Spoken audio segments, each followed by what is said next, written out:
नमस्कार साथियों, ईपीएफ 95 से जुड़ी तमाम खबरों को लेकर के मैं फिर आपके सामने हाजिर हूँ। पेंशन से जुड़ी हुई सारी खबरों को देखने के लिए चैनल पर आइए। आपका स्वागत है, वंदन, अभिनंदन, बहुत बहुत आभार है आपका। चैनल पर आकर के पूरा वीडियो देखिए। पेंशन कब से खाते में आना शुरू होगी, वे कौन से लोग हैं जिनके खाते में पेंशन आ चुकी है, वे कौन कौन से लोग हैं जो पेंशन धारक है जिनके खाते में अभी तक भी पेंशन बढ़ कर के नहीं आई है। श्रम मंत्रालय के द्वारा रिपोर्ट जारी की गई है जिसमें 3,000 रुपये की राशि के बारे में उन्होंने चर्चा की हुई है। सुप्रीम कोर्ट का क्या नया आदेश आया है, पेंशन के नए नियम पर क्या आया है, ये सारी की सारी चीज़ें आपको बताऊंगा। अभी एनएसए की टीम जो है दिल्ली में है वर्तमान में। जो एनएसए चीफ है कमांडर अशोक राव साहब, वो भी दिल्ली में है। एनएसए के मुख्य अधिकारी जो है वो भी दिल्ली में है। जो नेशनल एजिटेशन कमेटी जो है, राष्ट्रीय संघर्ष समिति, वो वर्तमान में दिल्ली है। कल ही दिल्ली आई है क्योंकि पीएसओ से कॉल आया है और उन्हें आज किसी मंत्रालय में उनकी मुलाकात होगी, मीटिंग होगी। मीटिंग के बाद में क्या चर्चा आएगी, सारी की सारी चीज़ें आपको तमाम अपडेट दी जाएगी। अगर आप चैनल से नए हो तो चैनल पर इस टाइप का सब्सक्राइब का बटन होगा, उसे आप प्रेस कीजिए, बेल आइकन को प्रेस करें ताकि आगे आने वाले जितने भी नोटिफिकेशन हैं वो सारे के सारे आपको मिल सके। क्योंकि हम लगातार ईपीएफ 95 से जुड़ी हुई तमाम जो अपडेट आती है वो आप तक पहुंचाते हैं। ये ऑथेंटिक जानकारी आपको दी जाती है ताकि आप भ्रमित ना हो। और एनएसए की टीम के द्वारा ही इस पूरी की पूरी चीज़ को लीड किया जाता है। आप ये जो डाटा का आता है ये सारा का सारा एनएसए के पास ही जाता है। तो आप अगर चैनल पर नए हैं तो चैनल को सब्सक्राइब करें। मैं कुछ अंश प्रस्तुत करूंगा आपके सामने, कुछ चीज़ें बताने की कोशिश करूंगा। क्या हाई कोर्ट का क्या डिसीजन आया है, जो नए नियम लागू होंगे वो कौन कौन से नए नियम लागू होंगे, तमाम चीज़ों पर आपको सारी की सारी अपडेट दी जाएगी। ठीक है, चलिए वीडियो में आगे बढ़ते हैं और आपको कुछ जानकारी, कुछ इम्पोर्टेंट तथ्य प्रस्तुत करता हूँ। देखिए दोस्तों, ये आज की खबर है जो दैनिक भास्कर में आई हुई है। दैनिक भास्कर में जो मैं लगातार बोल रहा था कि राज्य सरकारें जो है वो 3,000 रुपये को लेकर के राज्य सरकारों में भी पेच फंसा हुआ है। कुछ राज्य ऐसे हैं जिन्होंने 3,000 को मंजूरी दे दी गई है और कुछ राज्य जो ऐसे हैं जहां पर 1,000 रुपये से भी कम की पेंशन मिल रही है। क्या है पूरा मामला, इस पर सुप्रीम कोर्ट ने क्या कहा है, इस पर भी मैं आपको बताता हूँ, सारी की सारी अपडेट देने वाला। पहले इस रिपोर्ट को पढ़ते हैं, इस रिपोर्ट को क्लेरिफाई करता हूँ मैं कैसे कैसे क्या हो रहा है। जो हमारा 7,500 रुपये को लेकर के मुद्दा है वो कैसे पेच फंस रहा है। केंद्र सरकार और राज्य सरकारों में भी इसको लेकर के असमंजस है और उस पे ही आज की रिपोर्ट में ये सारी की सारी जानकारी बताई गई है। दोस्तों मैं इसको जूम आउट कर रहा हूँ और जूम आउट करके आपको बता रहा हूँ। देखिए दोस्तों, इस खबर को अगर हम पढ़ते हैं, पीएफआरडीए की बैठक में राज्य सरकारों ने भी उठाए सवाल। क्या उठाए हैं? यूपीएस पर राज्य भी असमंजस में है। कॉपर्स फंड में केंद्र और राज्यों में किसका कितना हक है, ये जुड़ा हुआ मुद्दा जो है दोस्तों, ये ईपीएस से है। किससे जुड़ा हुआ दोस्तों? ईपीएस से जुड़ा हुआ मुद्दा है। जो आपका पेंशन आता है दोस्तों, उस पेंशन में केंद्र सरकार और राज्य सरकारों का दोनों का मिला हुआ हक होता है। कितने परसेंट हिस्सेदारी जो है केंद्र की होती है, कितनी परसेंट हिस्सेदारी राज्य की होती है, बस इसी को लेकर के पेच फंसा हुआ है। और इसी के तहत आपको जो आपकी मांग है 7,500 रुपये की, वो मांग पूरी नहीं हो रही है। इसी पे मैं आता हूँ, आपके खाते में कब से 7,500 रुपये आने लगेंगे, ये पूरी की पूरी जानकारी आपको मिलेगी। देखिए दोस्तों, इस पूरी खबर पर हम आते हैं और देखते हैं यूनिफाइड पेंशन स्कीम जो यूपीएस है दोस्तों, उसके बारे में पहले देखते हैं हम यूपीएस, फिर हम ओल्ड पेंशन के बारे में बात करेंगे, फिर न्यू पेंशन स्कीम के बारे में बात करेंगे। हम पहले यूपीएस के बारे में बात करते हैं, फिर ओपीएस के बारे में बात करते हैं, फिर एनपीएस के बारे में बात करते हैं और फिर हम बात करेंगे कि इसका 7,500 रुपये पर क्या इफेक्ट पड़ रहा है और क्यों हमारे खाते में, जो हमने लगातार हम आंदोलन कर रहे हैं, उस आंदोलन के बाद भी हमारे खाते में 7,500 रुपये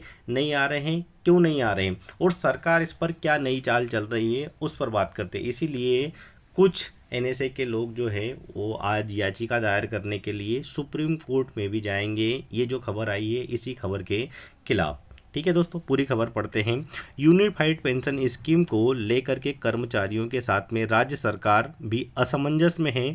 सोमवार को pension fund regulating act development authority PFRDA की बैठक में राज्यों ने यह सवाल उठाया कि 8.50% हिस्सेदारी वाले कॉपर्स फंड पर केंद्र या राज्य में से किसका अधिकार होगा। दोस्तों ये क्वेश्चन मार्क दिया है कि जो 8.5% हिस्सेदारी का कॉपर्स फंड होता है, इसमें किसकी हिस्सेदारी होगी, या स्टेट की होगी या केंद्र की होगी, सेंटर की होगी। अब इसके ही माध्यम से हम देखेंगे कि जो 14% हिस्सेदारी होती है दोस्तों, वो 14% हिस्सेदारी होती है केंद्र की, और 10% हिस्सेदारी जो होती है वो होती है राज्य सरकार की। लेकिन ये जो 7.5% का कॉपर्स है, इस पर किसकी हिस्सेदारी होगी, और इस पर जो इंटरेस्ट लगना है वो इंटरेस्ट लगा करके हमें कितनी पेंशन मिलना चाहिए। हमारे पास में मिनिमम पेंशन जो है वो मिनिमम पेंशन 1,000 रुपये से कम भी आ रही है, लेकिन मल्टीपल ऐसे स्टेट हैं जहां पर लगभग 3,000 रुपये की भी राशि आ रही है।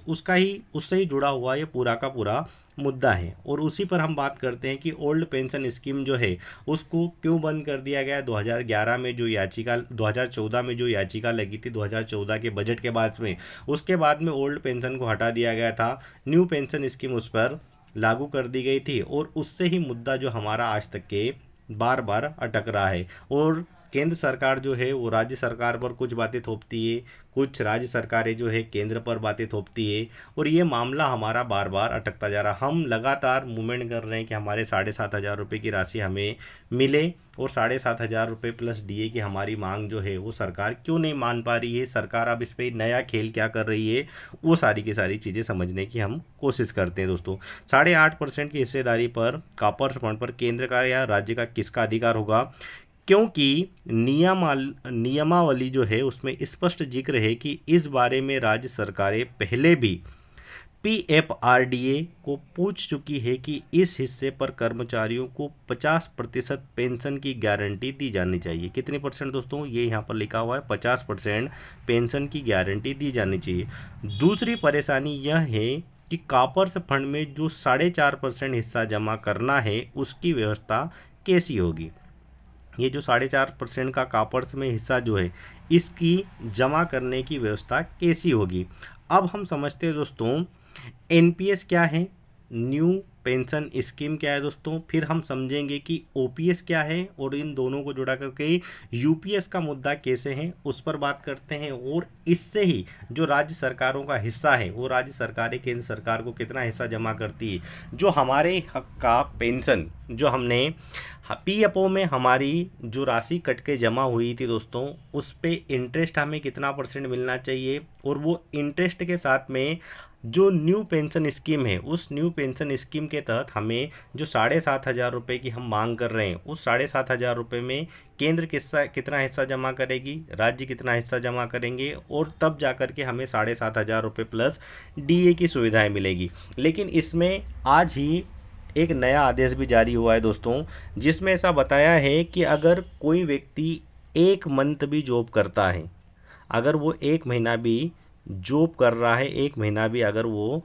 काम कर रहा है दोस्तों, तो उसे भी पेंशन लेने का अधिकार है। उस पर भी आएंगे, वो बात भी मैं आपको बताने वाला। पहले ये पूरी की पूरी रिपोर्ट पढ़ते हैं, उसके बाद आगे की चीज़ें बात करते हैं दोस्तों।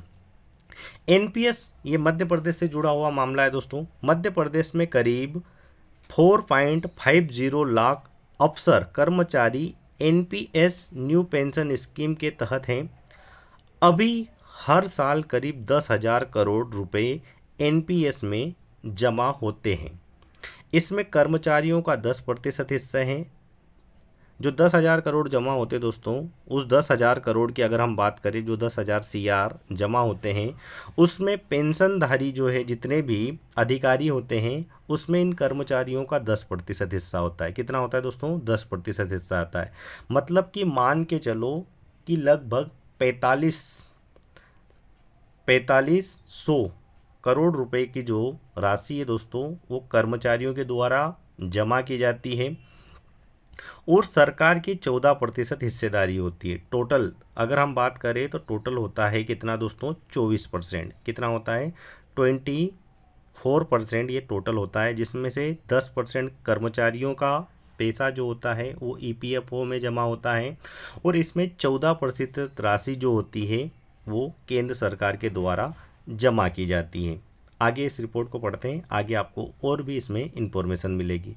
हिस्सेदारी में 5500 करोड़ रुपए कर्मचारियों के व्यक्तिगत खाते में जमा होते हैं। यह 100% राशि अपनी पसंद के फंड में मैनेजर के पास में निवेश कर सकते हैं। बाकी आधा एनपीएस ट्रस्ट मैनेज करता है। रिटायरमेंट पर कर्मचारी इस कॉर्पस के 60% राशि निकाल सकता है। कितनी निकाल सकता है दोस्तों? 60% राशि कॉर्पस से निकाल सकता है। आपने जो 10% की राशि जमा की है, 14% की राशि जो केंद्र सरकार की ओर से जमा करी है, टोटल 100% की जो राशि बनती है उसमें से आप 60% की राशि निकाल सकते हैं। 40% जो होती है एनयूटी खरीद करके पेंशन ले सकता है। जो 40% होता है दोस्तों, उसकी एनयूटी खरीद लो और एनयूटी खरीद करके पेंशन पा सकते हैं। यूपीएस इसमें कर्मचारी का योगदान 10% रहेगा, पर सरकार का योगदान घट करके 10% कर दिया गया है। हालांकि सरकार 8.50 राशि अलग से पेंशन पूल में डालेगी, यानी कुल मिलाकर के 28.50% जमा होगा।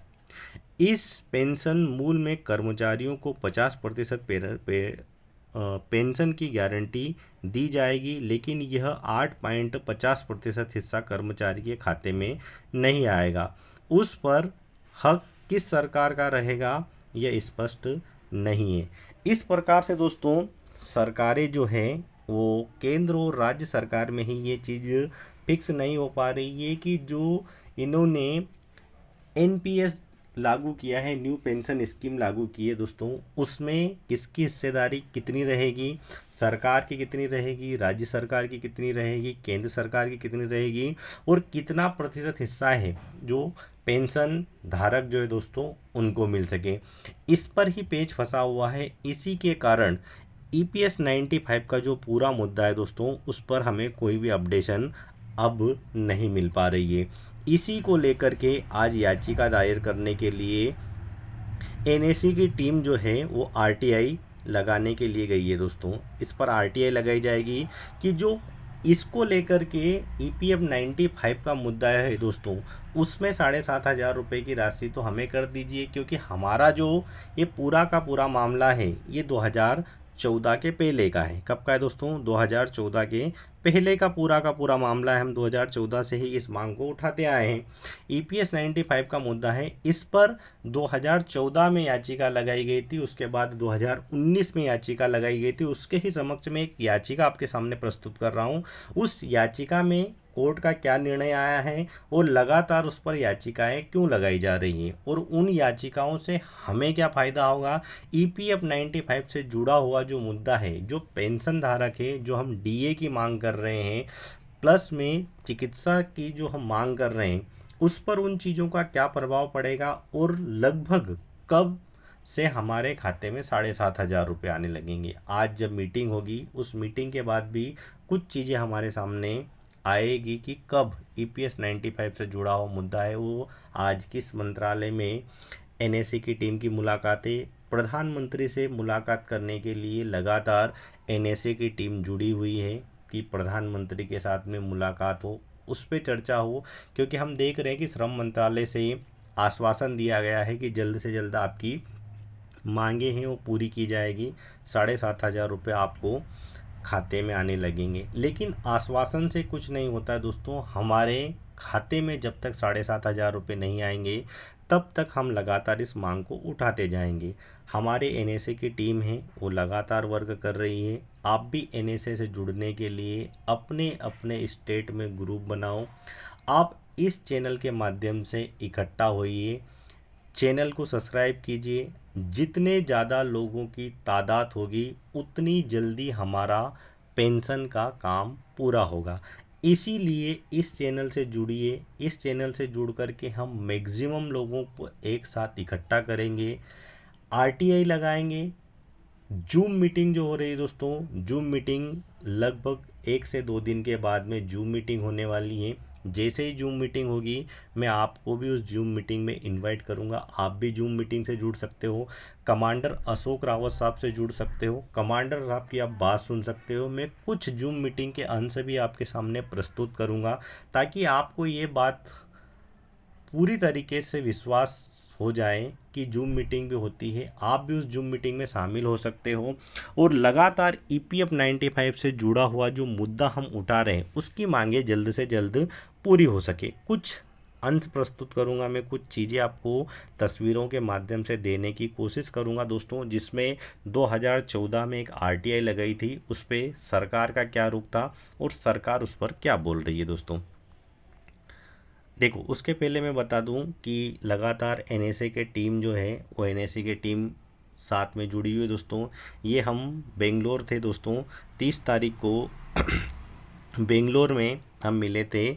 जो कर्नाटक की श्रम और रोजगार मंत्री ये शोभा जी, उनसे मुलाकात हुई थी, जिसमें नेशनल चीफ कोऑर्डिनेटर जो है रमाकांत नरगुणे जी भी साथ में थे। उनके द्वारा आवेदन दिया गया था और 7,500 रुपये को लेकर के जो हमारी मांगे थे उस पर कुछ पॉइंट प्रस्तुत किए गए थे, हमारी कुछ शर्तें जो रखी गई थी और इनसे हमने अनुरोध किया था कि जल्द से जल्द हमारी 7,500 रुपये की मांग जो है प्लस डीए की मांग है उसको पूरा किया जाए और इसको केंद्र तक ले जाया जाए। जो राज्य सरकारों का हिस्सा है वो राज्य सरकारें हमें दें और जो केंद्र सरकार का हिस्सा है वो केंद्र सरकार हमें दे।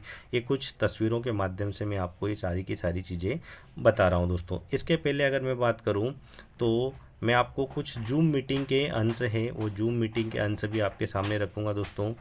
उसके पहले मैं आपको बता दूं कि ये जो पूरा का पूरा केस था, इस पूरे के पूरे केस पर मैं बात करता हूं। देखिए दोस्तों, सुप्रीम कोर्ट का निर्णय ईपीएफ 95 को लेकर के जो एक याचिका थी, ये याचिका दोस्तों 4 नवंबर 2022 की है। कब की है दोस्तों? 4 नवंबर 2022 को। मामला जो था ईपीएफ बनाम सुनील कुमार बी एंड अन्य स्पेशल लेवल। पिटीशन नंबर भी दिया हुआ है दोस्तों, लेकिन इस पिटीशन नंबर ये जो है इसका निर्णय की तिथि थी 4 नवंबर 2022। ये पूरा का पूरा मामला जो है वो ईपीएस 95 से जुड़ा हुआ दोस्तों। ये पूरा मामला क्या है, इस पर क्या बात हुई थी और इसी मामले को लेकर के वर्तमान में याचिका दायर की जा रही है। दो मामले हैं, दोनों को लेकर के आज या कल में एनएसए के द्वारा याचिका दर्ज करवाई जाएगी दोस्तों दिल्ली में सुप्रीम कोर्ट में। क्या है इसका पूरा मामला, निर्णय में क्या सार आया था, क्या चीज़ें आई थी, उस पर बात करते हैं। निर्णय का सार सुप्रीम कोर्ट में यह फैसला सुनाया गया कि सितंबर 2014 में ईपीएस योजना में किए गए संशोधन, जिसमें हायर पेंशन के विकल्प को हटाया गया था, यह वैध नहीं माना गया था और इससे पूर्ववत बहाल किया जाए। पुराने कर्मचारियों को अनकेप्ड सैलरी पर योगदान देकर के हायर पेंशन का विकल्प फिर से प्राप्त हो। तो जो हायर पेंशन स्कीम थी दोस्तों, उस हायर पेंशन स्कीम को पहले से क्या कर दिया गया था, हटा दिया गया था, उसको अनकेप्ड कर दिया गया था और उच्च पेंशन जो थी उस उच्च पेंशन के बारे में इन्होंने कहा था कि उसी को बहाल किया जाए और बहाल करके जितनी भी पेंशन है वो सारी की सारी पेंशन दी जाए। उसके पहले ये इसका मुख्य मामला क्या थे इसके पूरे बिंदु, उस पर बात करते हैं। ये पूरा जो मामला था, कर्मचारियों का यह विकल्प उपलब्ध किया गया था कि ऊंची सैलरी पर योगदान कर अधिक पेंशन पा सकें। यह निर्णय उन कर्मचारियों पर लागू होता है जो 1 सितंबर 2014 से पहले उसके बाद में योजनाओं के सदस्य थे और उन्हें पहले हायर पेंशन का विकल्प नहीं चुना गया था। तो जो हायर पेंशन का विकल्प था दोस्तों वो 2014 से आया था। उसके बाद में जो है ये अभी मिनिमम पेंशन की इन्होंने योजना बना दी है और उस मिनिमम पेंशन में ही इन्होंने 1,000 रुपये की राशि दी जाती है। लेकिन 1,000 रुपये की राशि में हमारा क्या गुजारा हो सकता है, ये सारी की सारी चीज़ें हैं दोस्तों। आप कमेंट बॉक्स में आपकी राय ज़रूर प्रस्तुत कर सकते हो। आगे चल कर के मैं इसके बारे में और बता रहा हूँ। कर्मचारियों को यह विकल्प उपलब्ध किया गया था कि ऊंची सैलरी पर योगदान कर अधिक पेंशन पा सके। यह निर्णय कर्मचारियों पर लागू होगा। ये वही रिपोर्ट आ गई है दोस्तों। आपको कुछ अंश और प्रस्तुत करता हूँ मैं, आपको और कुछ चीज़ें बताने की कोशिश करता हूँ।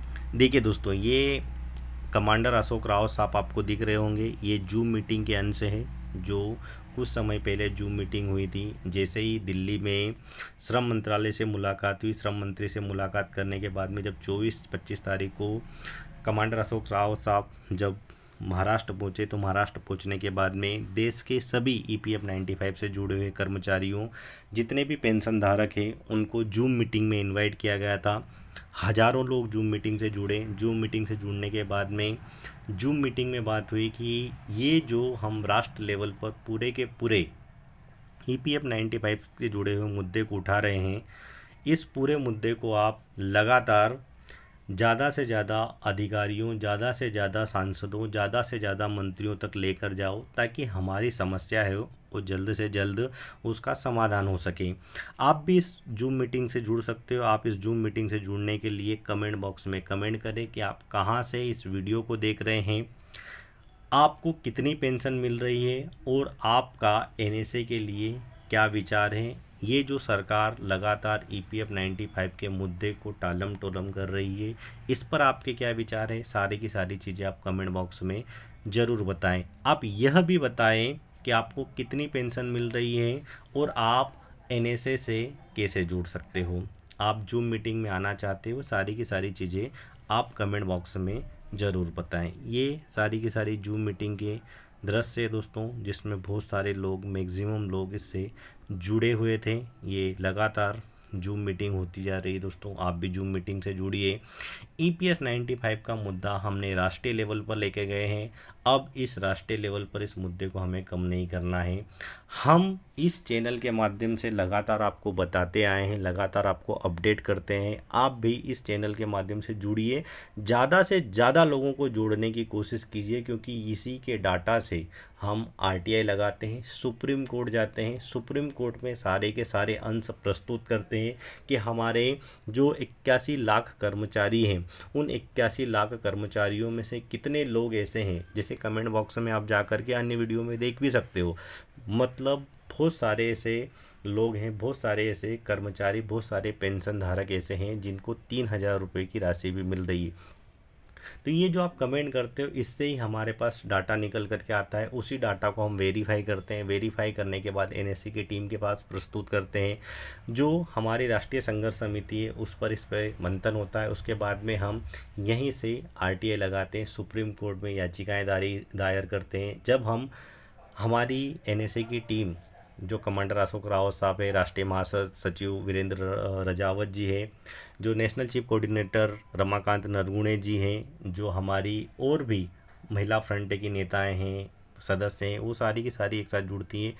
जो मूलतः 15 से 20 लोगों की टीम है, उसके सामने डाटा जाता है, वो वेरीफाई करते हैं। वेरीफाई करने के बाद में हम इस डाटा को पूरे के पूरे तरीके से श्योर करते हैं और अन्य राज्यों से भी डाटा कलेक्ट करते हैं। हमारी पूरी की पूरी टीमें अन्य राज्यों में भी है। सारा का सारा काम हो रहा है EPF 95 के पेंशन धारक है, उनके जीवन में नया विचार, नया सुधार आए, 7,500 रुपये की मांग पूरी हो, इसीलिए सारा का सारा काम किया जाता है। ये चैनल आपका है, आप इसको ज़्यादा से ज़्यादा सपोर्ट करो, ज़्यादा से ज़्यादा लाइक करो, ज़्यादा से ज़्यादा शेयर करो, ज़्यादा से ज़्यादा लोगों को जोड़ो, क्योंकि हम सिर्फ़ और सिर्फ एक सोशल मीडिया प्लेटफॉर्म पर ही 8 मिलियन से ज़्यादा लोगों को जोड़ सकते हैं। हमारे पास कोई भी दूसरा विकल्प नहीं है जिसके माध्यम से हम सारे लोगों को जोड़ सकें।